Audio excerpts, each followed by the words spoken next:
We're on our way to the doctor to find out the gender of the baby. And this guy is just annoying me to no end. What do you think the baby's gonna be? I don't know what that means. Of the male species. I'm wearing pink in good faith. I'm wearing blue. Hoping that the baby's gonna be a girl. I do have blue nails, but you know, I also have a blue undershirt. Yeah, so, just in case. But as you can see, it's more pink than blue going on. So let's see what our future holds. I see it here. I wore pink in faith, Okay. but I know I have a feeling that. Okay. Congratulations, you guys are having a boy. Oh, shocking! You had a gender reveal because of your nails. Oh, no.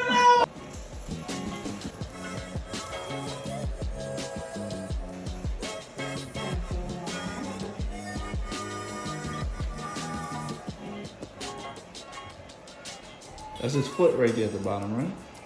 Right here? Yep. Yeah, that's like the thigh and the knee right here. Oh, that's the knee that's curling over. Yeah. Oh, look at the fingers. Wow. Oh, he moving. Yeah, that's like a baby. Yeah. I thought it was still like a you know, like a little thing.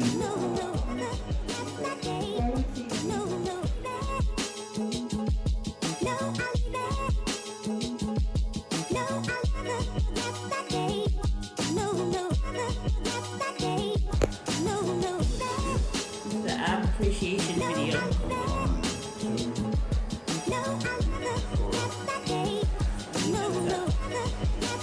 Pop out. After the baby pops out. Get back in.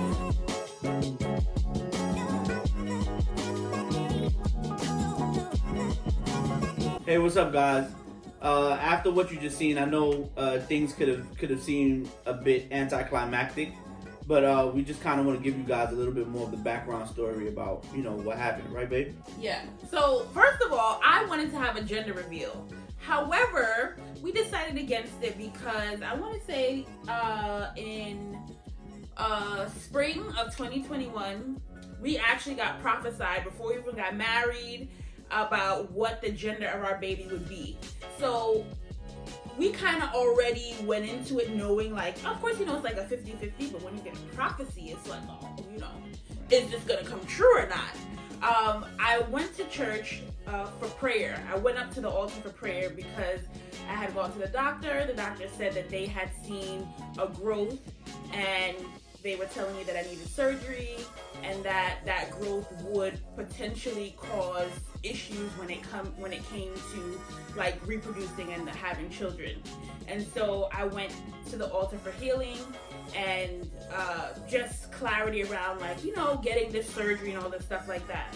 So our pastor at the time, you know, he prayed for me in this situation, but he's like, oh, like, I don't know why God's telling me to tell you guys this, but your first child is gonna be a boy. And I'm just like, see, I ain't come up here for that. So I'm just like, I disregarded what he said because I'm like, it doesn't apply. And so now that we're pregnant, because that's another video about the pregnancy story, but when we found out that we were expecting, I'm like, oh my gosh, like, is he right? And so I know my face. I know that I wear my emotions on my sleeve. And I know that, you know, we want a healthy baby, but sometimes you have preferences. I would love to have a girl because I already have a senior and a junior. Judah and Eddie, they don't, you know, it's not, Judah is not Eddie Jr., but they are in appearance and mannerisms and likes and all the things. I want somebody that likes what I like, okay? Somebody that doesn't revolve their life around basketball.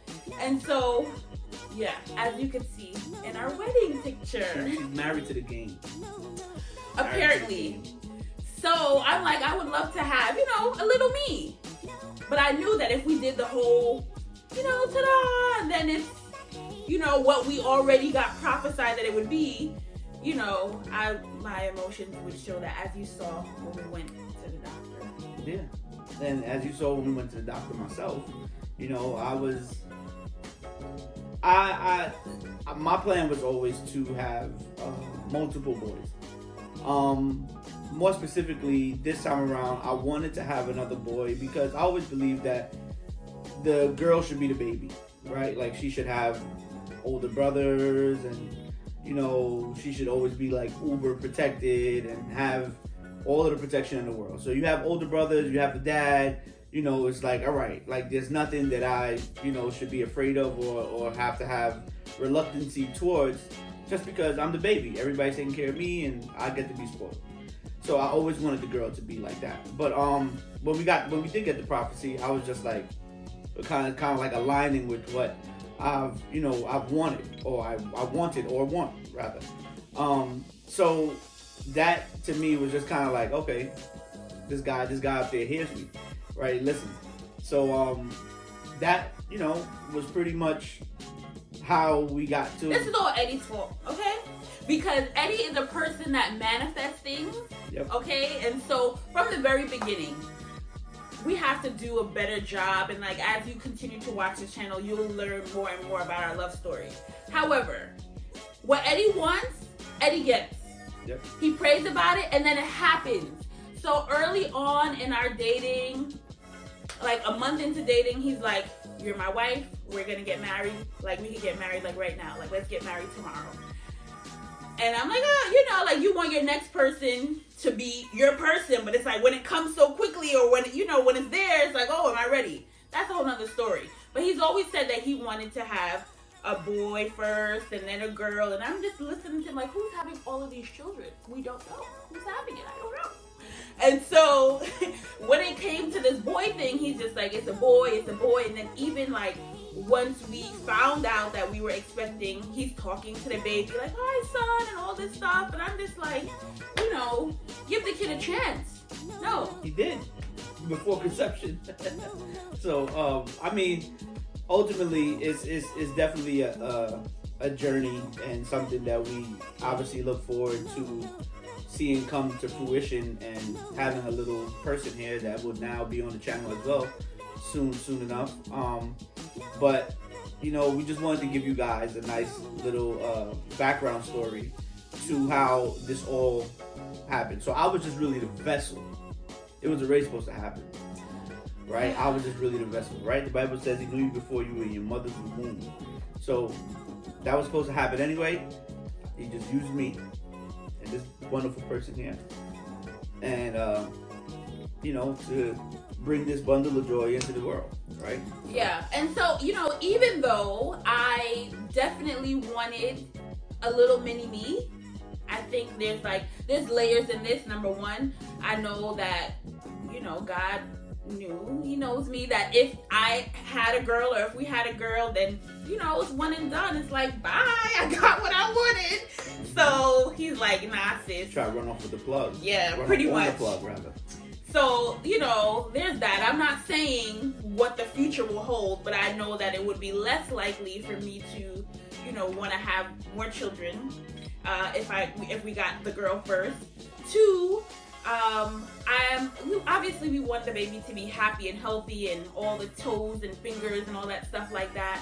However, you didn't talk about your family legacy and the fact that there are no boys. I mean, well, as of late, there has been a small influx of boys on my side of the family, but so I'm first generation American. My dad obviously, you know, migrated from Panama, and so on and so forth. You know, the line goes all the way up to the Caribbean and the West Indies. But being that I'm first generation American, I felt that it was important to have more of us here. Like, I felt like I have 5 sisters, have 4 older sisters and 1 little sister, and then, like, you know, there's no more of me. There's no more of, like, you know, another guy, somebody to bounce stuff off of. You know, it's just my dad, and it's just like, you know, whatever the case. So I didn't want that for my legacy. I wanted my children to have siblings that they could, relate to on all spectrums, right? So it's just But like, it wasn't just that. It was like your last name. Like, right, that's what I meant. So the last that's what I name meant by stops like, with you and Judah. right. So that's what I meant, like more of us, right? So, the last name, basically me and my son are the only two that are continuing to carry our last name in our lineage. So I was just like, I didn't necessarily just want that to end like that. Like there should be more, right? At least I felt that in my spirit. So I just, I believed that it would be more boys, that I wanted more boys, and I feel like I didn't just want it selfishly. I think that I wanted it also because I think it was like embedded in me to want that. Because it's like, I do want a girl whenever that time comes. So the camera died, but we're back. So as you were saying? So I was just saying that I wanted to have at least another boy or two, being that we have Judah, so I was just thinking like, having one more boy or another or two. You tried it with the two. You tried it. Or two before having the girl, right? Whenever if ever God blesses us with the girl child. But yeah. I want to say that I love your ability to dream, You just keep that childlike wonder, because you're gonna go far. I mean, you don't always have to grow up. You continue to think the impossible. Let's just make sure we reel back to what she said. Oh, everything Eddie asked for or wants, he gets. Or he prays for, he gets. It's annoying though. All right, so stop acting like it can't happen if I get on my knees and pray about it. Anyway, moral of the story is, we were prophesied about our baby boy. We were prophesied to about our baby boy over a year before we ever conceived. And I think that that's like amazing. For our journey, just like as a couple and now as parents and stuff like that, I feel really fortunate that God has been speaking to us throughout our relationship and prophesying and just like giving us like those little nudges to remind us that he's in things. So even with us, getting married, we were prophesied to. Eddie, that's your wife. Neffy, that's your husband. Story at a later date if you want it. Story at a later date if you want it. Now, I couldn't let you go without giving you a little bump update. You can't really see it when I'm sitting here. Look at you. You're helping me up with my butt. Yeah, to give it lifting my butt up. That's to prepare for the next bump. Anyway, here's baby Simmons. Undo it a little bit so you can see what's going on here. What are you laughing about? Until next time, bye.